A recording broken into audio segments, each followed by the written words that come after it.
प्रणाम। जय शिव शिवा। हम में से अधिकांश लोग यह नहीं जानते कि उन्हें अपने दिन की शुरुआत कैसे करनी चाहिए।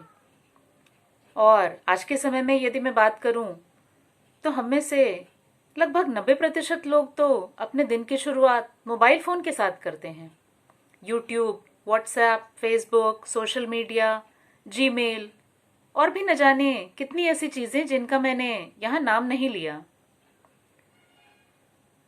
देखिए, बदलते समय के साथ बदलना और आधुनिक जीवन को स्वीकार करना न तो कोई मूर्खता है और न ही पाप है।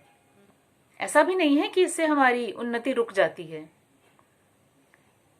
परंतु फिर भी आदिकाल से लेकर अभी तक बहुत कुछ ऐसा है जो बिल्कुल नहीं बदला।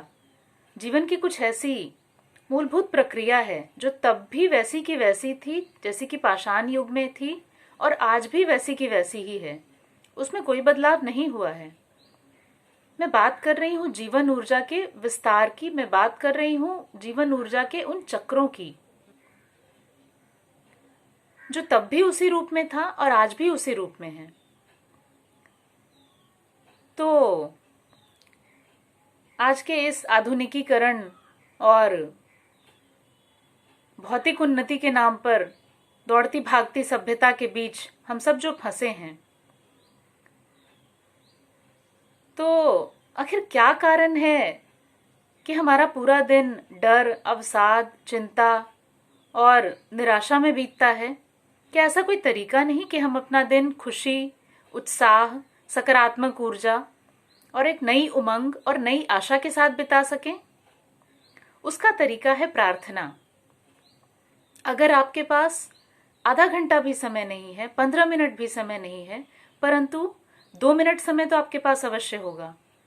उस 2 मिनट समय को अपने लिए निकालिए और सुबह जैसे ही आपकी आंख खोलती है, हाथ जोड़कर 2 मिनट के लिए ईश्वर को याद कीजिए, अपने इष्ट को याद कीजिए जिनसे आपको जुड़ाव महसूस होता है।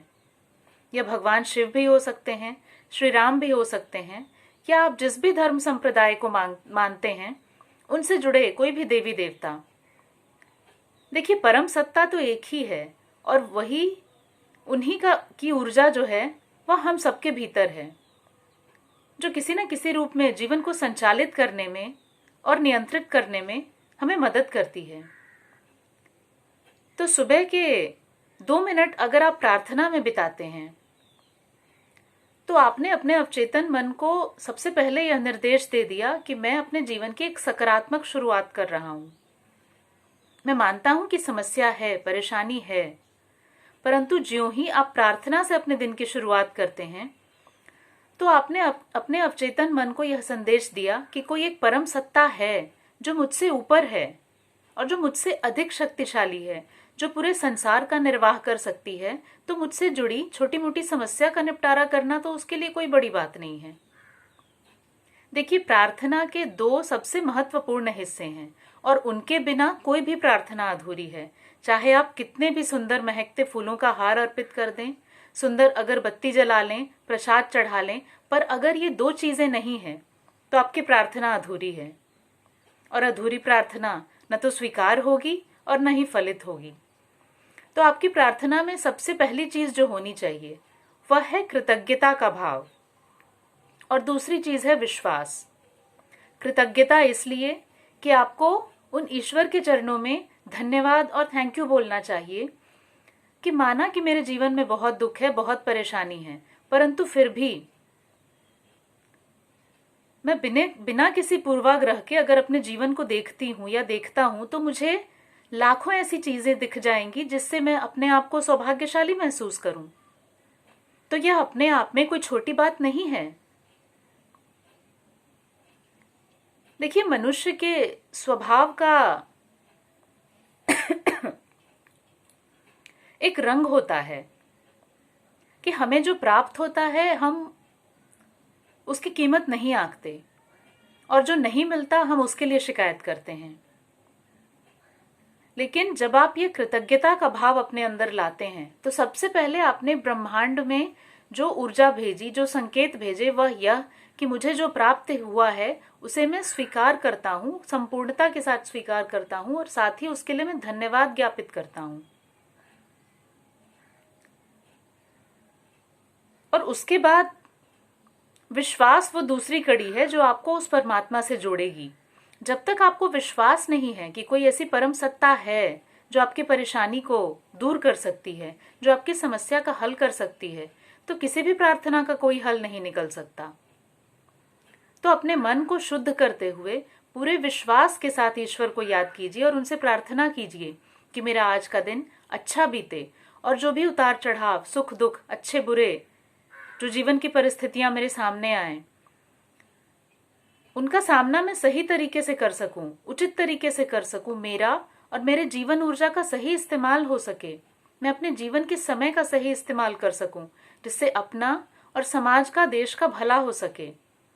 जब आप इस भाव के साथ अपने दिन की शुरुआत करेंगे, तब नकारात्मक भाव की तरफ जाने के लिए आपके मन को 100 बार सोचना होगा। आपने एक बहुत बड़ा गैप, एक फासला पैदा कर दिया नकारात्मकता और अपने बीच। तो अपने दिन की शुरुआत आप इस 2 मिनट की प्रार्थना के साथ कीजिए, और अगर आप इसे लगातार करते हैं तो आपके जीवन में क्या परिवर्तन आए, यह आप कमेंट करके जरूर बताइए। देखिए, ऐसा मैं इसलिए कहती हूँ कि अगर लाखों लोग जो मेरे इस वीडियो को देख रहे हैं, अगर उनमें से कुछ मुट्ठी भर लोगों ने भी इस प्रैक्टिस को आजमाया, इस चीज को, इस क्रिया को नियमित रूप से अपने जीवन में उतारा, तो उनके जीवन में क्या बदलाव आया, यह मैं नहीं, वह स्वयं अपने आप आपसे साझा करें और आपको बताएं कि उनके जीवन में कैसे बदलाव आए हैं। आशा करती हूँ आपको मेरा ये वीडियो पसंद आया हो। अगर ये वीडियो पसंद आया हो तो मेरे चैनल को सब्सक्राइब करें, वीडियो को लाइक कीजिए, अपने मित्रों और रिश्तेदारों के साथ शेयर कीजिए, और मेरे जितने भी नए सब्सक्राइबर हैं उन सब लोगों का मैं हार्दिक अभिनंदन करती हूँ, और आपके प्रति मेरी बहुत कृतज्ञता है कि आपने मेरे काम को पसंद किया, मेरे चैनल को सब्सक्राइब किया। मेरी पूरी यही कोशिश रहती है कि मैं अपने अनुसंधान और अध्ययन के द्वारा आपके लिए बेहतर से बेहतर कंटेंट लेकर आ सकूं, और जीवन से जुड़ी छोटी छोटी ऐसी क्रिया, छोटे छोटे ऐसे बदलाव जिन्हें करके आप अपने जीवन में बहुत बड़ा और सकारात्मक बदलाव ला सकते हैं, ऐसी कुछ चीजें आपके साथ बांट सकूं, अध्यात्म और सनातन संस्कृति के गूढ़ रहस्यों को आप तक पहुंचा सकूं। तो आपके अगर कोई सुझाव हो तो वह भी आप कमेंट करके मुझे बता सकते हैं। जय शिव शिवा।